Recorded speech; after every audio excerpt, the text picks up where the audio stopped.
Hey, after 2 videos of me dancing around to Billy Joel and one failed attempt to record this video, I am recording it again, and I'm somewhat awkwardly leaning off my couch, and I want to read to you something I've written. Well, some of something I've written, and I'll get to the rest later maybe.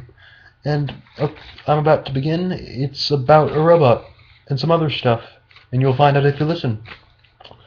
So now I begin. Twisted Metal Love. She was in the dark. She was always in the dark.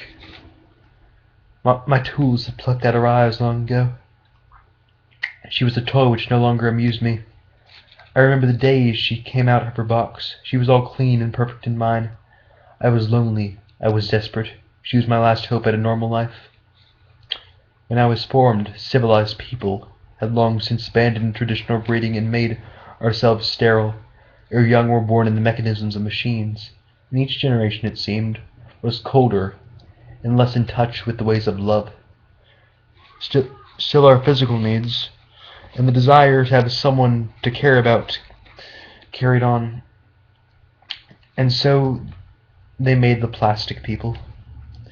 They talked with us, they did other sorts of things with us, and they cared for us when no one else did, which was all the time, for everyone. Of course, looking back, I know none of it was real. But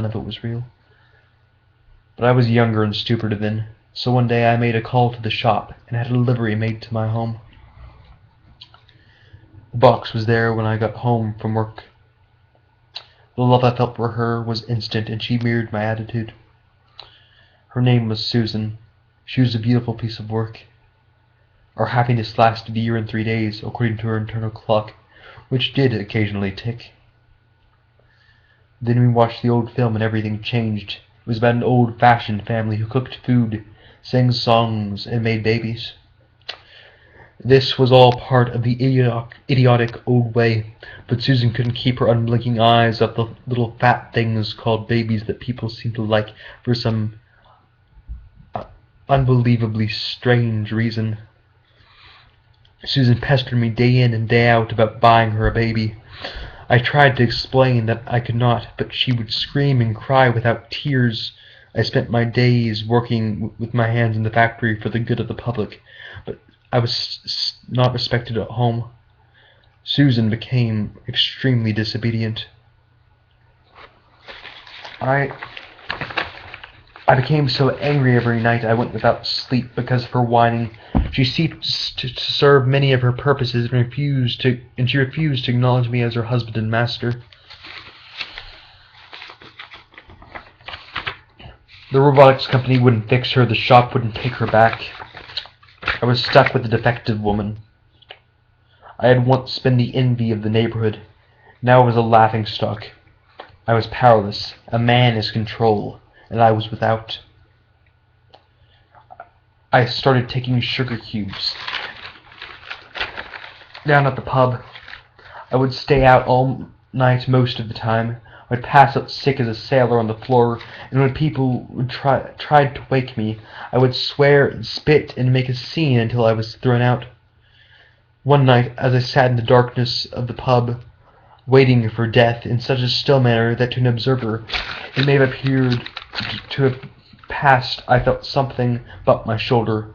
Tube smoke entered my nostrils, and I slowly turned my stiff body to a thin, ratty man, smoking a tube and rubbing gel in his thick, dirty hair. He had a face any mother would slap, and he was a smoker. I had always hated smokers. It seemed he had bumped into me on accident, and the reasonable thing to do would have been let it go.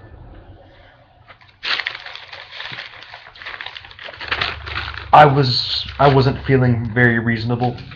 I laid my right fist into his cheek and my left into his ribs. He hit the floor. I laughed, and just as the other losers around me began to take notice of my success, I lost my footing and fell flat on my back into a puddle of cold vomit. That's all for this video. If you want to see more, then you should watch more of my videos. But bye. Don't die.